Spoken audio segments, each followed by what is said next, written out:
નમસ્કાર, હું છું દિલીપ ત્રિવેદી. ફાસ્ટ ટ્રેક ન્યૂઝમાં આપનું સ્વાગત છે. શરૂઆત કરીશું રાષ્ટ્રીય સમાચારો સાથે. વિશ્વના કેટલાક દેશોમાં કોરોનાના હાહાકાર વચ્ચે સમગ્ર દેશમાં એલર્ટ છે. ત્યારે આજથી ચીન સહિત 6 દેશની આવનારા મુસાફરો માટે આરટીપીસીઆર ટેસ્ટ ફરજિયાત કરી દેવાયો છે.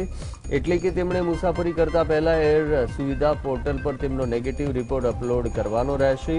સ્વાસ્થ્ય મંત્રાલયના સૂત્રોના જણાવ્યા મુજબ આગામી 40 દિવસ કોરોના સંક્રમણના સંદર્ભમાં ખૂબ જ ગંભીર બની શકે છે.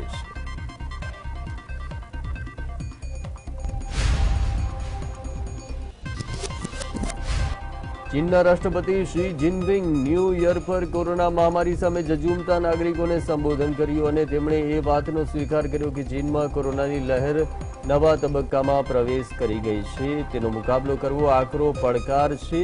જોકે આ સાથે તેઓએ એવો પણ વિશ્વાસ દાખ્યો કે અધિકારી, નાગરિકો, ડોક્ટર, સામાજિક કાર્યકર્તાઓ સહિત દરેક વ્યક્તિએ કોરોના સામે મહામુકાબલો કર્યો છે.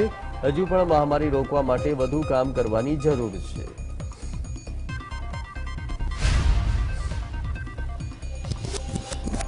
ચીન ઉપરાંત જાપાનમાં પણ કોરોનાની મહામારીએ તબાહી મચાવી છે. કોવિડની વેબસાઇટ અનુસાર ગત દિવસે કોરોનાના કારણે સૌથી વધુ મૃત્યુ જાપાનમાં થયા હતા. જાપાનમાં તેના 3 મહિનામાં કોવિડથી મૃત્યુ પામેલા લોકોની સંખ્યા ગત વર્ષની સરખામણીમાં લગભગ 16 ગણી વધારે છે. જાપાનમાં શનિવારના દિવસે કોરોનાના 1,07,465 કેસ નોંધાયા છે, તો 292 લોકોના કોરોનાથી મૃત્યુ થયા છે.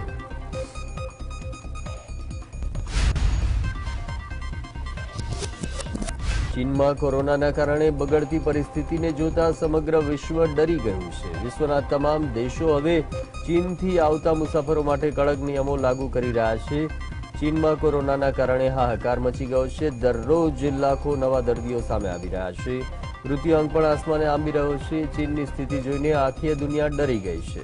વિશ્વના તમામ દેશોએ ચીનથી આવતા મુસાફરો માટે ઘણા નિયમો લાગુ કર્યા છે. 5 જાન્યુઆરીથી ચીન, હોંગકોંગ અથવા મકાઉથી આવતા મુસાફરોએ કેનેડામાં આગમન પહેલા કોવિડ નેગેટિવ ટેસ્ટ રિપોર્ટ રજૂ કરવાનો રહેશે.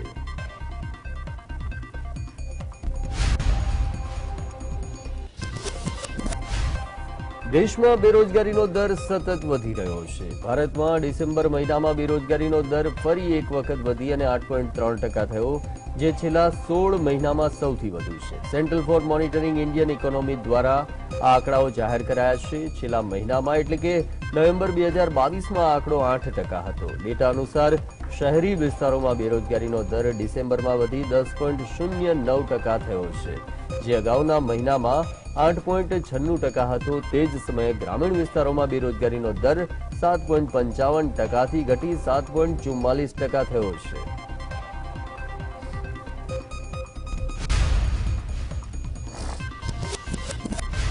તો વર્ષ 2023 શરૂ થઈ ગયું છે. નવા વર્ષની સાથે જ સામાન્ય લોકોને મોંઘવારીનો વધુ એક ફટકો લાગ્યો છે.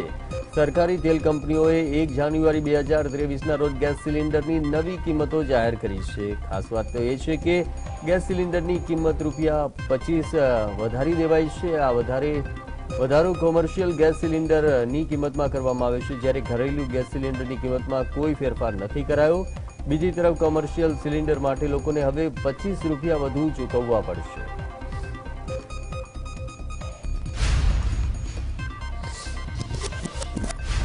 ઝારખંડમાં આવેલા સમેત શિખર તીર્થની રક્ષા કાજે મુંબઈના જૈન સમાજમાં જબરદસ્ત ઉગ્રતા અને ગરમાવાનું વાતાવરણ જોવા મળ્યું. સમેત શિખરજી તીર્થને પર્યટન સ્થળ જાહેર કરવાના વિરોધમાં મુંબઈ જૈન સંઘ મહાસંગઠન નેતૃત્વ હેઠળ મહારેલીનું આયોજન કરવામાં આવ્યું. સમેત શિખરજી તીર્થ યાત્રાની રક્ષા માટે જૈન સમાજ દ્વારા તીર્થ રક્ષાની માંગણી કરવામાં આવી છે.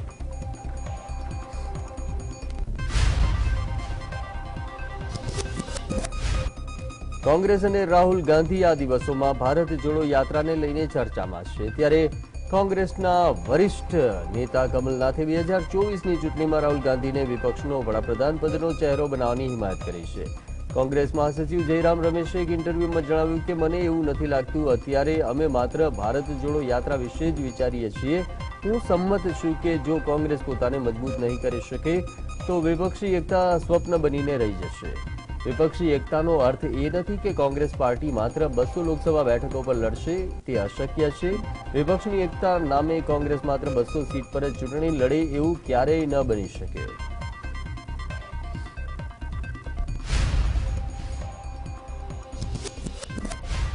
મધ્યપ્રદેશના મુખ્યમંત્રી શિવરાજસિંહ ચૌહાણે રાહુલ ગાંધીના સાંસદની ચૂંટણી જીતવાના નિવેદન પર પ્રહાર કર્યો અને કહ્યું કે રાહુલનો વિચાર મનોરંજન માટે સારો છે। આ સાથે જ તેમણે કોંગ્રેસ પર પ્રહારો કરતા કહ્યું કે આવનારી 2023ની ચૂંટણીમાં કોંગ્રેસનો સફાયો થઈ જશે। જણાવી દઈએ કે રાહુલ ગાંધીએ અગાઉ એમપીમાં આગામી વિધાનસભા ચૂંટણી જીતવાનો દાવો કર્યો। શિવરાજસિંહે કહ્યું કે રાહુલ માત્ર સપના જોઈ રહ્યા છે। કોંગ્રેસનો માત્ર એમપીમાં જ નહીં પરંતુ 2023માં યોજાનારી અનેક રાજ્યોની ચૂંટણીમાં પણ સફાયો થઈ જશે।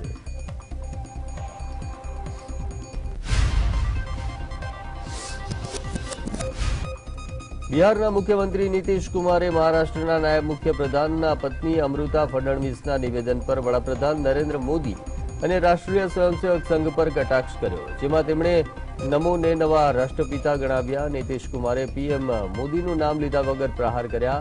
તેમજ કાર્યક્રમને સંબોધતા નીતિશ કુમારે કહ્યું કે સંઘને સ્વતંત્રતા સંગ્રામ સાથે કોઈ લેવા દેવા નથી।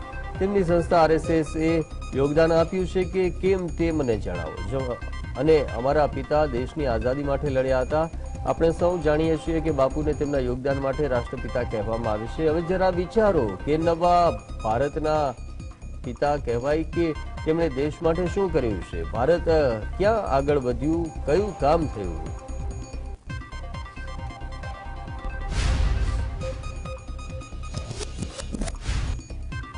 ચંદીગઢ પોલીસે મહિલા કોચની ફરિયાદ પર હરિયાણાના રમતગમત રાજ્યમંત્રી અને ભૂતપૂર્વ હોકી ખેલાડી સંદીપસિંહ વિરુદ્ધ એફઆઈઆર નોંધી છે। આ જ સમયે રમતમંત્રી સંદીપસિંહે નૈતિકતાના આધારે રાજીનામું આપવાની જાહેરાત કરી અને કહ્યું કે જ્યાં સુધી તપાસ પૂરી ન થાય ત્યાં સુધી હું નૈતિકતાના આધાર પર રાજીનામું આપી રહ્યો છું। મારા પરના આરોપો પાયાવિહોણા છે। તપાસ રિપોર્ટ આવે ત્યાં સુધી મેં મારું રમતગમત વિભાગનું રાજીનામું સીએમને સોંપી દીધું છે। તપાસ બાદ સત્ય બહાર આવશે। મહિલા કોચે તેના પર છેડતીનો આરોપ લગાવ્યો હતો।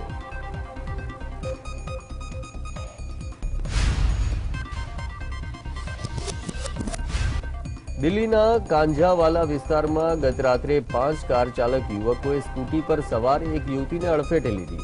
અકસ્માત આરોપીએ ભાગવાનો પ્રયાસ કર્યો પરંતુ યુવતી ઘાયલ હાલતમાં કાર સાથે 4 કિલોમીટર સુધી ઢસડાઈ હતી। આ ઘટનામાં યુવતીનું મોત થયું। તેના શરીર પરથી તમામ કપડાં પણ ફાટી ગયા। પોલીસે 5 આરોપીઓને ઝડપી પાડ્યા છે। દિલ્હી પોલીસના આઉટર ડિસ્ટ્રિક્ટના ડીસીપી હરેન્દ્રસિંહે આ અંગે માહિતી આપી। આ ઘટના રવિવારે વહેલી સવારે બની હતી।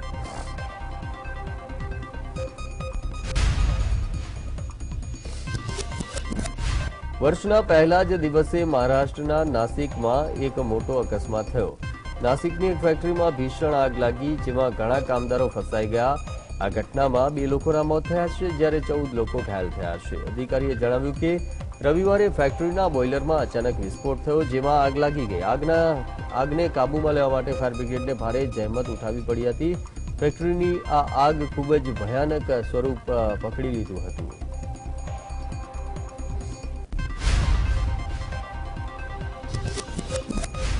રાજસ્થાનના હનુમાનગઢ જિલ્લામાં નવા વર્ષની રાત્રે એક જીવલેણ માર્ગ અકસ્માત સર્જાયો, જેમાં 5 લોકોના ઘટના સ્થળે મોત થઈ ગયા। તેમજ ગંભીર રીતે ઘાયલ વ્યક્તિને બિકાનેર રિફર કરવામાં આવ્યો। પોલીસના જણાવ્યા મુજબ આ ઘટના મોડી રાત્રે હનુમાનગઢ જિલ્લાના પલ્લુ પોલીસ સ્ટેશન વિસ્તાર હેઠળ બિસરાસર ગામમાં બની। અહીં મોડી રાત્રે ટ્રક અને કાર વચ્ચે અકસ્માત સર્જાયો। આ અકસ્માતમાં કારમાં મુસાફરી કરી રહેલા 3 લોકોના ઘટના સ્થળે મોત થઈ ગયા હતા।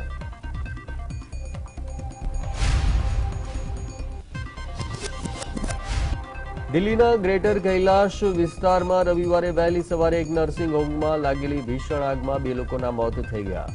મળતી માહિતી પ્રમાણે ઘટના સવારના સમયે બની। પોલીસ અને ફાયર વિભાગના અધિકારીઓનું કહેવું છે કે ઘટના સ્થળેથી 6 લોકોનું રેસ્ક્યુ કરવામાં આવ્યું છે। આગની માહિતી મળતા જ ફાયરની 4 ગાડીઓ ઘટના સ્થળે પહોંચી ગઈ હતી અને આગ પર કાબુ મેળવવાનું શરૂ કર્યું હતું। લગભગ 1 કલાકની જહેમત બાદ ફાયર બ્રિગેડના જવાનોએ આગને કાબૂમાં લઈ લીધી હતી।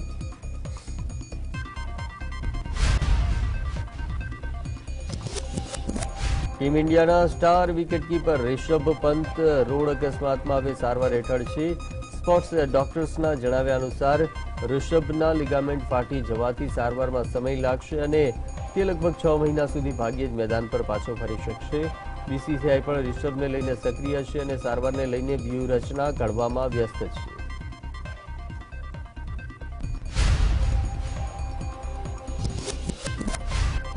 તિબેટના ધર્મગુરુ દલાઈ લામાએ ફરી એકવાર બૌદ્ધ ધર્મને લઈને ચીન પર આકરા પ્રહાર કર્યા.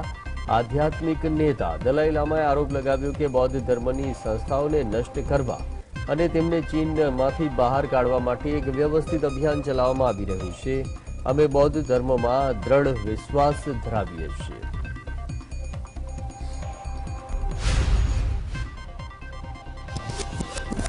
કાશ્મીરમાં ભારે હિમવર્ષા થઈ સરહદી વિસ્તારોમાં બરફની ચાદર છવાઈ ગઈ.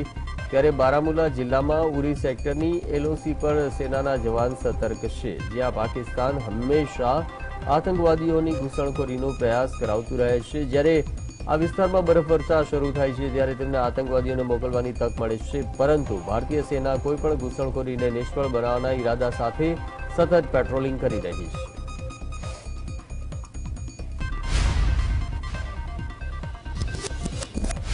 ઉત્તર પ્રદેશના મુરાદાબાદમાં ગાઢ ધુમ્મસ છવાયો છે. લખનૌમાં શીતલહેર સાથે ગાઢ ધુમ્મસનો પ્રકોપ જોવા મળ્યો. અહીં ઝાલોનમાં ધુમ્મસના કારણે એક ટ્રેક્ટર પલટી ખાઈ ગયું. આ અકસ્માતમાં 3 લોકોના મૃત્યુ થયા છે. સ્પાઇસ જેટની મુંબઈ દિલ્હી ઇન્ડિગો અને બેંગ્લોરની મુંબઈની ફ્લાઇટ શનિવારે ન આવી. જ્યારે સ્પાઇસ જેટે બાદમાં જાણ કરી ત્યારે મુસાફરોને મુશ્કેલીઓનો સામનો કરવો પડ્યો હતો. આ ઉપરાંત 47 બસ પણ રદ કરવામાં આવી હતી.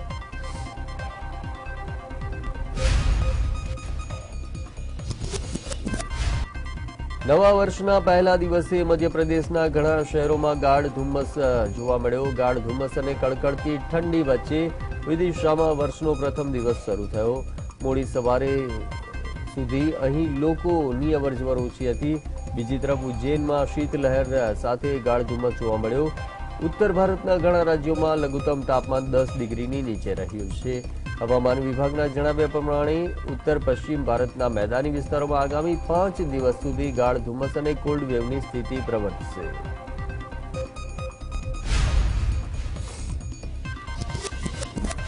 રાજસ્થાનમાં ભારે ઠંડીની સિઝન શરૂ થઈ ગઈ છે. રાજ્યના એકમાત્ર હિલ સ્ટેશન માઉન્ટ આબુમાં હાડ થીજવતી ઠંડી પડે છે. તાપમાનનો પારો 0ની નીચે પહોંચી ગયો છે. માઉન્ટ આબુ અને ચુરુમાં 0 ડિગ્રી સેલ્સિયસ તાપમાન નોંધાયું છે. ફરવા માટે આવતા પ્રવાસીઓ માઉન્ટ આબુના ઊંચા અરવલ્લી પ્લેટુ પર બરફથી ઢંકાયેલા ખેતરોના જેના કારણે માઉન્ટ આબુની મુલાકાત આવતા પ્રવાસીઓ ભારે આનંદ માણી રહ્યા છે.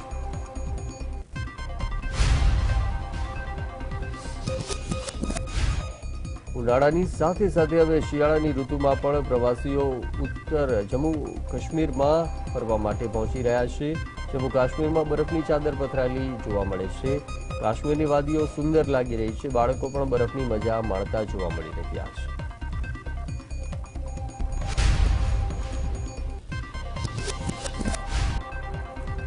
મહાકાલેશ્વર મંદિરમાં નવા વર્ષના પગલે શ્રદ્ધાળુઓનું ઘોડાપૂર ઉમટી પડ્યું. ભગવાન મહાકાલના દર્શન માટે શિવ ભક્તો રાતના 11 વાગ્યાથી 9 કલાક સુધી લાઇનમાં ઉભા રહ્યા. મહાકાલના દર્શન માટે વિધિ રાત્રિથી જ શ્રદ્ધાળુઓની લાંબી કતાર જોવા મળી.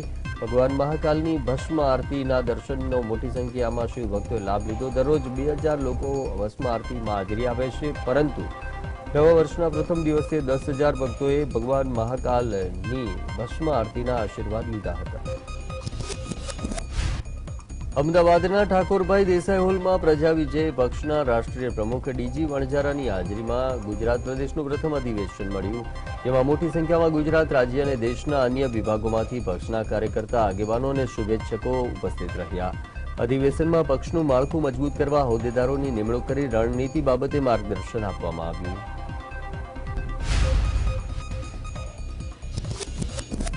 અરવલ્લી ટાઉન પોલીસ સ્ટેશનના 2 પોલીસ કર્મચારી તાત્કાલિક અસરથી બદલી કરાઈ. પોલીસ કર્મચારીઓ વિરુદ્ધ તોડ પાણીની ગંભીર ફરિયાદોને લઈને પોલીસ વડાએ દોલતસિંહ અને નરેન્દ્રસિંહની હેડક્વાર્ટર ખાતે બદલીના આદેશ કર્યા છે. સાથે જ ટાઉન પીઆઈની પણ બદલી થવાની અટકળોએ જોર પકડ્યું છે.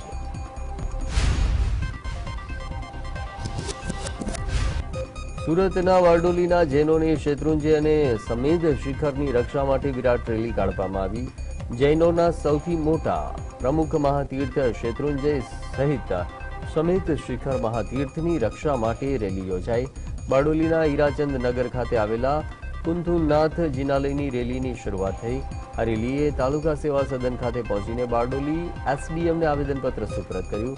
આ મહારેલીમાં જૈન ધર્મના ભાઈ બહેનો અને વિવિધ સંઘ સંસ્થાઓ, વિવિધ મહિલા મંડળો મોટી સંખ્યામાં જોડાયા હતા.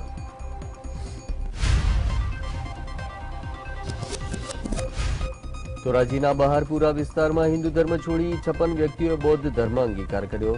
ધોરાજીના અનુસૂચિત જાતિના અલગ અલગ 56 લોકોએ બૌદ્ધ ધર્મ અંગીકાર કરી લીધો. બૌદ્ધ સાહિત્યને સાક્ષી રાખીને તમામ લોકોએ બૌદ્ધ ધર્મની વિધિ સહિત તેઓ બૌદ્ધ ધર્મ સાથે જોડાઈ ગયા હતા.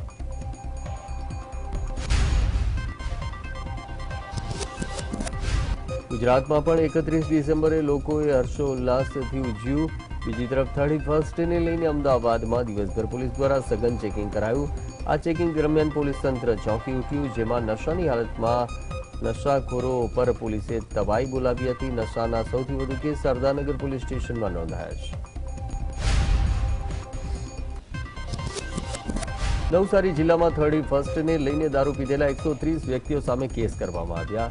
જલાલપુર પોલીસ સ્ટેશનમાં સૌથી વધુ 37 કેસ નોંધાયા, જ્યારે નવસારી ટાઉનમાં 3 કેસ, નવસારી રૂરલમાં 17, વિજલપુર પોલીસ સ્ટેશનમાં 11 કેસ નોંધાયા, તો ચીખલી પોલીસ સ્ટેશનમાં 24, બિલીમોરા પોલીસ સ્ટેશનમાં 22 અને મરોલી પોલીસ સ્ટેશનમાં દારૂ પીધેલા વ્યક્તિઓ સામે 13 કેસ કરવામાં આવ્યા. સંઘ પ્રદેશ દાદરાનગર હવેલી અને દમણથી દારૂ પીને આવનારા 1990 લોકોને પોલીસે દબોચી લીધા. તમામ આરોપીઓનું મેડિકલ ચેકઅપ, બ્લડ સેમ્પલિંગ અને કોવિડનો ટેસ્ટ કરાયો. પોલીસ દ્વારા વલસાડ જિલ્લાની 35 આંતરરાજ્ય ચેકપોસ્ટ પર સખત ચેકિંગ હાથ ધરાયું હતું.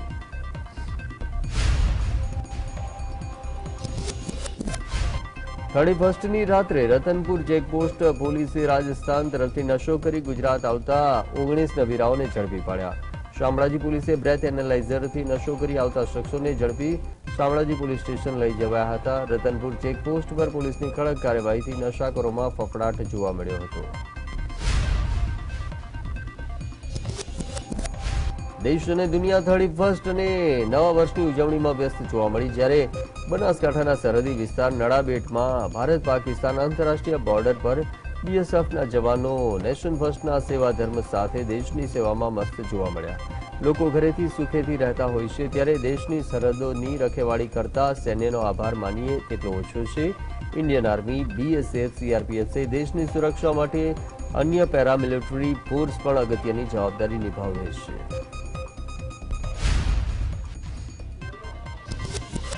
દર વર્ષની જેમ આ વર્ષે પણ દમણની હોટેલમાં પ્રવાસીઓ 31સ્ટની લાસ્ટ પાર્ટીમાં વર્ષ 2022ને વિદાય આપી અને 2023ને વેલકમ કર્યું હતું. સમગ્ર ગુજરાત અને અન્ય રાજ્યોમાંથી આવેલા હજારો પ્રવાસીઓએ દમણની વિવિધ હોટેલમાં 31સ્ટની ઉજવણી કરી હતી.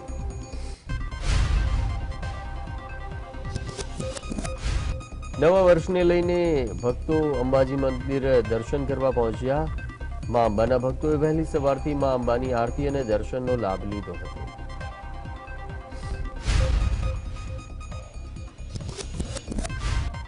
દ્વારકામાં નવા વર્ષના પ્રારંભે શ્રદ્ધાળુઓની ભારે ભીડ જોવા મળી. ભારતભરમાંથી શ્રદ્ધાળુઓ દ્વારિકાધીશ મંદિરે દર્શન માટે આવતા હોય છે. પૂજારી પરિવારે વર્ષ 2023ના પ્રથમ દિવસે શ્રીજીને અલૌકિક શણગાર કરી અન્નકૂટ ધરાવ્યા હતા.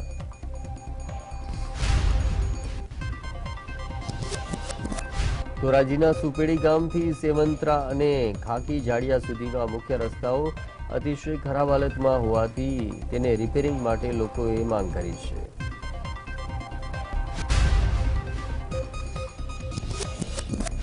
ડેડિયાપાડાથી હિલ સ્ટેશન માલ સામોટ સુધીનો 40 કિલોમીટરનો રસ્તો બિસ્માર છે.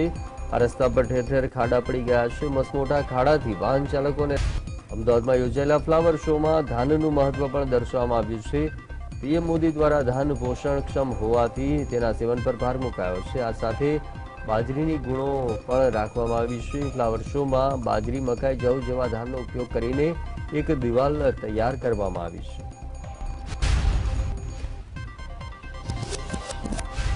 આજના યુગમાં ઓર્ગેનિક શાકભાજીનું વિશેષ મહત્વ છે. ઓર્ગેનિક શાકભાજી સ્વાસ્થ્ય માટે સારા હોય છે, ત્યારે ફ્લાવર શોમાં શાકભાજીનું પણ પ્રદર્શન યોજવામાં આવ્યું.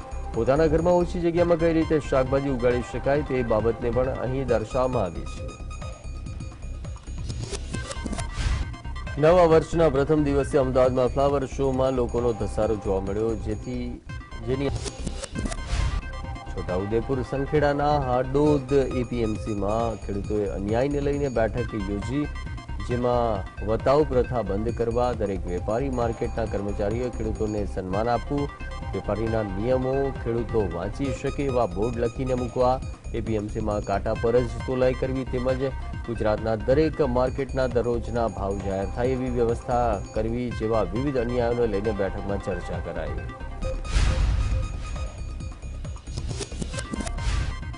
ગોંડલ આશાપુરા ડેમમાંથી યુવકનો મૃતદેહ મળી આવ્યો. ફાયર વિભાગ ઘટના સ્થળે પહોંચ્યું અને મૃતદેહને વર્ષીય ગિરીશ બાથમ નામના યુવકનું મોત થઈ ગયું. દંતેશ્વર વિસ્તારમાં રહેતો ગિરીશ નવાપુરા વિસ્તારના રબારી વ્યાસ પાસેથી બાઇક લઈને પસાર થયો તે સમયે તેના ગળામાં ચાઇનીઝ દોરી ફસાઈ અને તેના ગળામાં ગંભીર ઈજા થઈ અને યુવકનું મૃત્યુ થઈ ગયું.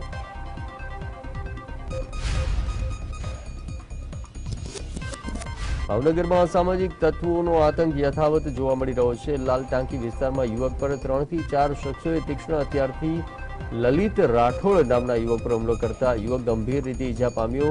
યુવકને તાત્કાલિક સરટી હોસ્પિટલ ખસેડાયો હતો. બનાવને લઈને પોલીસે વધુ તપાસ હાથ ધરી છે.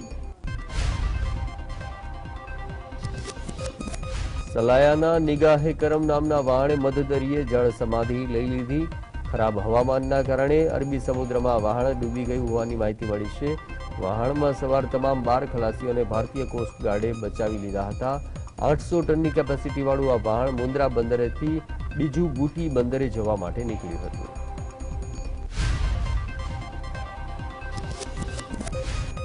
ડીસામાં નકલી ઇન્કમટેક્સ અધિકારીઓ બની એક ટોળકીએ સોની પરિવારના ઘરે છેતરપિંડી આચરી. કારમાં આવેલ અજાણ્યા 5 શખ્સો સામે ફરિયાદ નોંધાતા ડીસા તાલુકા પોલીસે વધુ તપાસ હાથ ધરી છે. સોની પરિવારના ઘરે આવેલા શખ્સોએ ઇન્કમટેક્સના અધિકારી તરીકેની ઓળખ આપી સોની પરિવારને ડરાવ્યો. અચાનક ઇન્કમટેક્સના અધિકારીઓની રેડથી ડરી ગયેલા પરિવારે દાગીના અને 4.35 લાખ રૂપિયા નકલી અધિકારીઓને સોંપી દીધા હતા.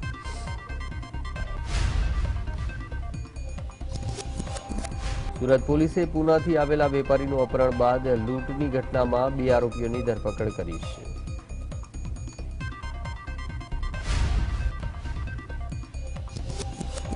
સુરતના પલસાણાના અલથરુ પાટિયા નજીક યુવક પર ફાયરિંગનો ગ્રામ્ય પોલીસે ભેદ ઉકેલી નાખ્યો છે. પોલીસે ગણતરીના દિવસોમાં જ 3 આરોપીઓને ઝડપી પાડ્યા છે. 93,000નો મુદ્દામાલ કબજે કર્યો છે. સુરત ગ્રામ્ય પોલીસે આરોપીઓની પૂછપરછ કરી ગુનાહિત ઇતિહાસ સામે આવ્યો છે, તેમજ આરોપીઓએ અનેક જગ્યાએ લૂંટ કર્યાની કબૂલાત પણ પોલીસે કરાવી છે.